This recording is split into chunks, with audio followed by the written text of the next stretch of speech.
Welcome to You and I. I'm Jackie Kai Ellis, and it's my genuine hope that through sharing our most vulnerable stories we know, in the moments where it matters so much, that we're actually not alone. It needs to be said, I'm not a professional, just someone with some personal experience to share. I do hope this is helpful, but as always, take the advice that resonates and ignore what doesn't. And don't hesitate to seek out professional help through a trusted source. We have some resources on our website. For today's mini episode, I chose a question that seemed deceptively simple, one that I thought had a straightforward answer. But as I dug into the question and related to the asker's quest for belonging, I began to remember, retrace my own path to where I found a sense of belonging, and what belonging means to me as someone who never felt like they did belong anywhere.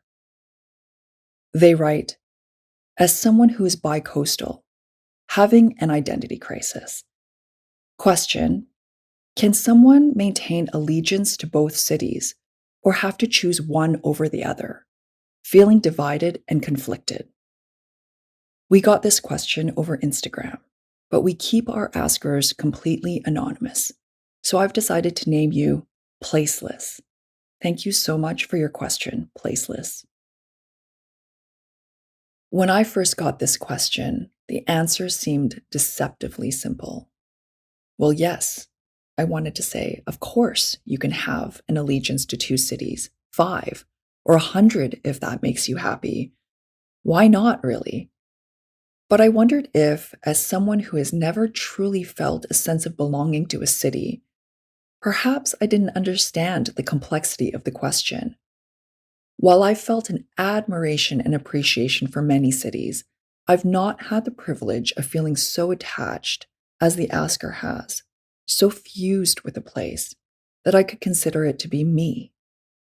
The closest I've ever come to this feeling is with Paris, a city that once revived me from a life that was atrophied from lack of living. Paris fed me delicious things, reflected coral sunsets on its sandstone skin, taunted me with its charming hidden gardens, prodding my curiosity for life. It argued with me, it pushed me with its cheeky conceit until I pushed back with a strength I didn't even know I had. And then it fed me again and again until I became alive. Even though Paris had become an integral part of my story, I never felt like I was the city and the city was me. I've never called myself Parisian. And in Vancouver, a place I was born and raised, a place where I built my life, flourished, built careers, had a baby, built a home, a place I have so much love and respect for, a place that has been so generous and giving to me. Even still, I'm not sure I would feel it correctly defined me to be called a Vancouverite either. I pondered your question, trying to get at the heart of what you, Placeless, are really struggling with.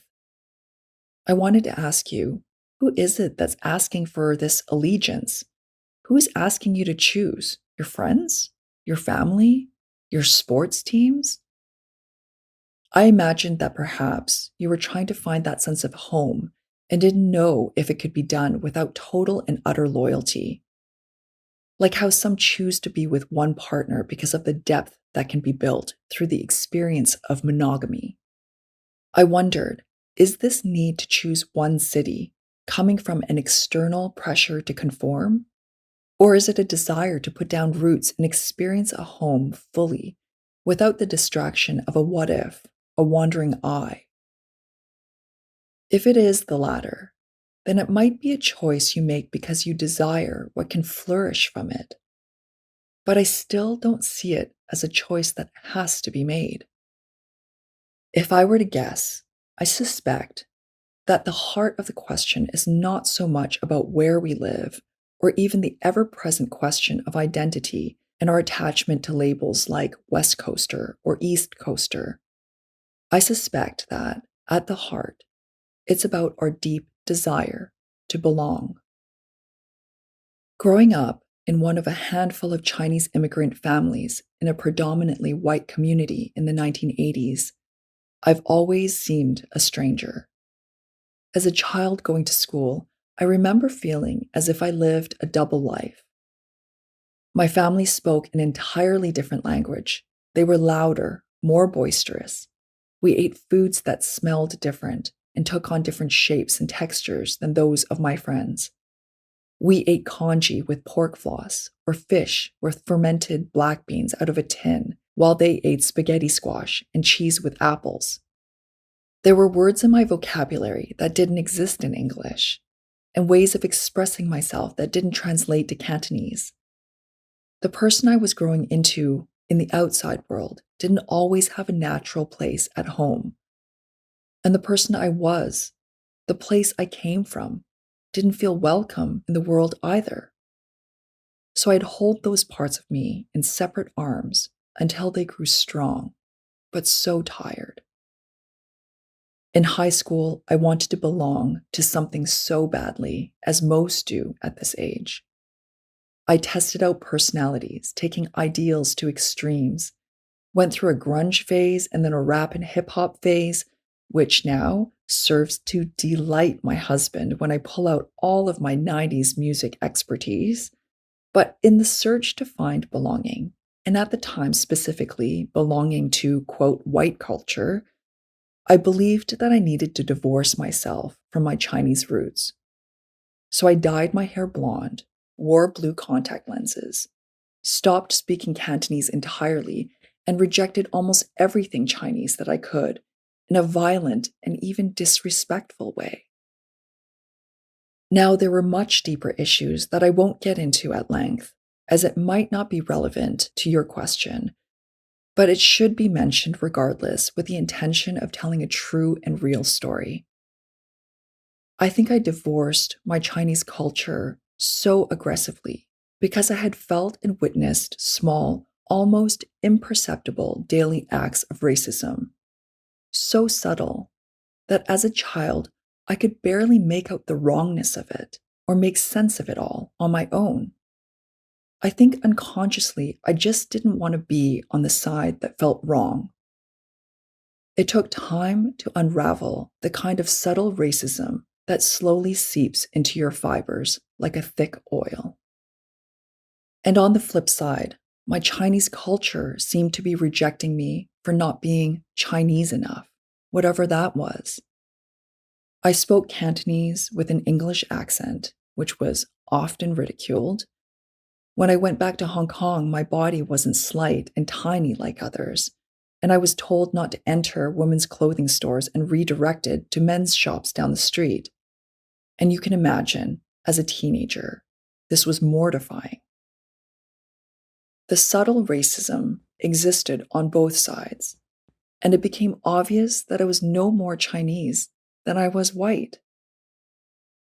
But bit by bit, over decades, I began to reconcile this tension between cultures that I came from.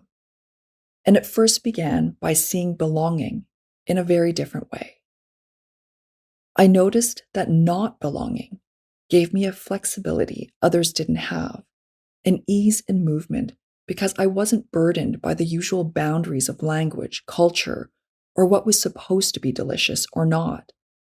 Straddling these two cultures and being able to move nimbly in both gave me a unique perspective that allowed me to empathize more broadly, understand the words between words, see similarities even in things that seemed completely opposite, and know that the world is so much bigger and more nuanced than we could imagine if we had stood in one place alone.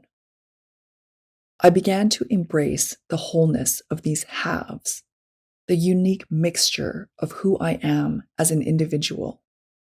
That I cook this unique version of Chinese food that mixes French, Chinese, and West Coast Canadian influences simply because a stir fry of thick bacon, dates, gailan, with a sticky soy chili glaze over rice and a sunny side egg on top is exactly what I'm craving.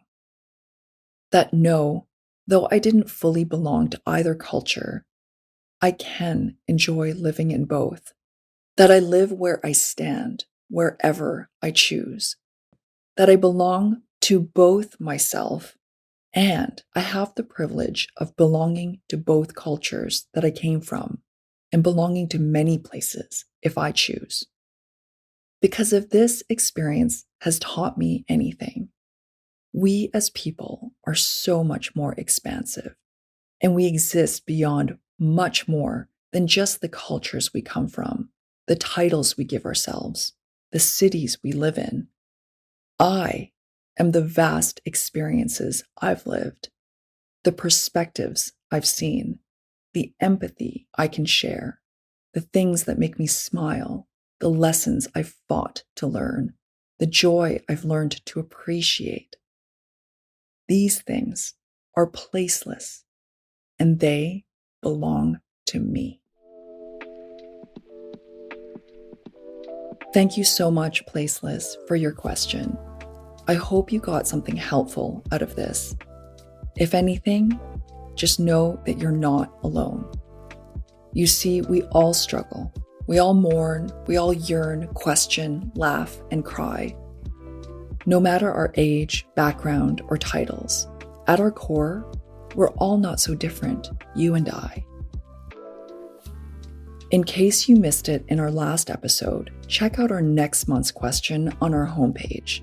If you feel inspired to respond to this asker and are interested in being a guest of this episode, or if you have a short word of wisdom for them, write to us on the contact page on youandipodcast.com or DM us on Instagram at youandi.podcast. And of course, as always, please submit your questions there too. It's completely anonymous. If you enjoyed this episode, like and subscribe to our channel, which helps others who might be interested find us. And feel free to share this episode with someone who might find it helpful as well. Thank you so much for joining us today. I'm Jackie Kai Ellis, and this is You and I. This podcast was produced and edited by More Good Media.